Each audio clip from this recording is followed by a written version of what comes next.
Hi love, so leo naenda kuonyesha namna ya kutengeneza wigi ambayo utaikata ikawa fupi, ikawa kwa mtindo unaitwa tapered cut kama hivi. So let us get started. Tutatumia nywele au weaving inaitwa fancy curls. Rangi ni namba 1350, ina kama brown orange flani hivi kama ambavyo unaiona. And then hii nywele nishai kuitumia huko nyuma, nimefanya mitindo kama miwili hivi tofauti. So leo tunaenda kufanya mtindo tofauti. Nywele unaona ina wimbi lake amazing. Ili wimbi hata ukichana ukifanyaje linakuwa haliharibiki. Unahitaji kichwa cha mdoli na hizo kofia mbili kama ambavyo unaona ndani. Kofia yako ya buku guys, ndani unapata kofia mbili. Tunaenda kutumia kama hivyo. Tunaenda kufanya hii kwa kutumia ile gundi kama unavyoona. So unapaka gundi alafu na attach nywele. Simple sana, nitaanza hamna makeke hamna nini. So naenda kufuatisha na panga hizo weaving zangu kama hivyo ambavyo unaona mpaka nitengeneze shape ya U. Kwa hiyo unaendelea kupanga hivyo, unaenda mpaka utengeneze shape ya U. Ukifika huko juu nitakuonyesha. Kwa hiyo naendelea na mfumo huo. Natoka upande mmoja wa sikio kwenda upande mmoja wa sikio, upande mmoja wa sikio kwenda upande mmoja wa sikio. Natumia ile glue gun kama ambavyo nilitumia kwenye ile video ambayo ilipita tulitengeneza wig napo. Saizi I think all my wigs nitakuwa natengenezea hii glue gun kwa sababu guys ni simple na inachukua muda mchache sana. So unaweza kuona hapo U part yangu imejitengeneza kama hivyo. So ukifika hapa mbele naenda kwa upande. Napanga weaving kwa upande. Umeona kama hivyo?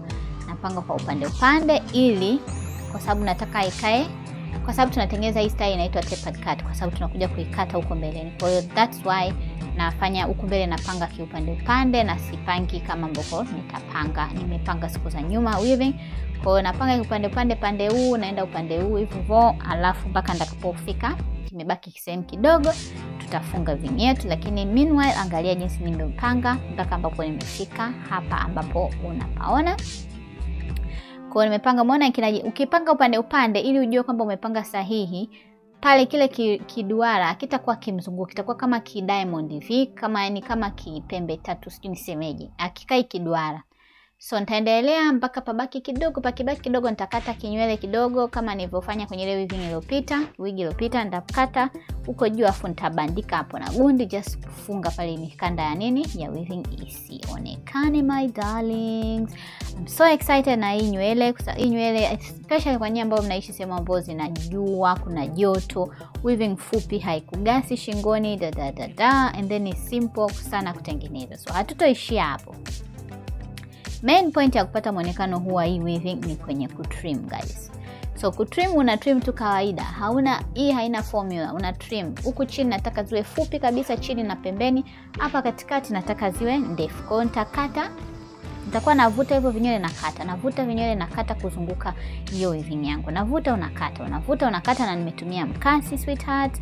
Umeona navuta nakata. Lakini make sure katikati, nywele za katikati sitazikata, za huku juu katikati. Kwa hiyo nakata kuzunguka kichwa. Kwa tunapata kama kakijogoo. Nakumbuka zamani kuna styles kwa zinaitoga kijogoo, mtu kiduku. Anyways, sio kiduku. This is not kama kiduku in such, lakini inakuwa kama hivyo.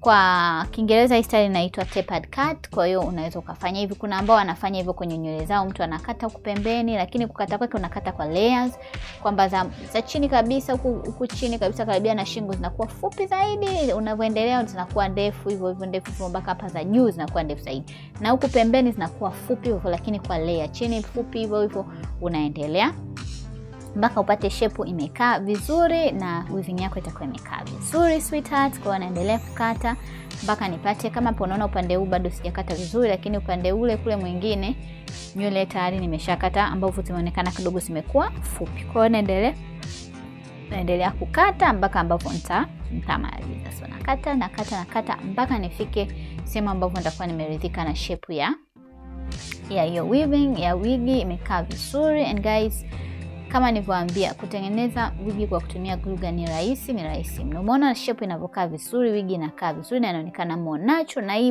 wigi guys, hii weaving ni nzuri kwa sababu wimbi lake ni nzuri. Hapo nimelifulizia maji nikalivuta mawimbi kwa sababu ukitaka likae wimbi natural, usikae usiache weaving kama ilivyo. Pulizie maji afu ivute, tumia kichana chenye meno makubwa, unachana kulilegeza lile wimbi litakuwa limelegea na kwa linakaa kama nywele imewekwa rollers guys. So unaweza kaona huko chini, unaona layers ambapo nimekata huko chini kabisa vifupi, huko juu zina urefu. So that's it sweetheart. Usahau kusubscribe, pia weka comment yako hapo chini tuweze, kama umependa hii video bonyeza alama ya subscribe, kama hujasubscribe pia kama umependa video bonyeza alama ya kulike guys. Tukutane pia Instagram, taweka picha kuhusiana na hii weaving. Kwenye showcasing sijafanya video kubwa sana, so I think kwenye picha more on Instagram ni follow @vivianatz.official. Tukutane huko and thank you so much for watching and bye bye.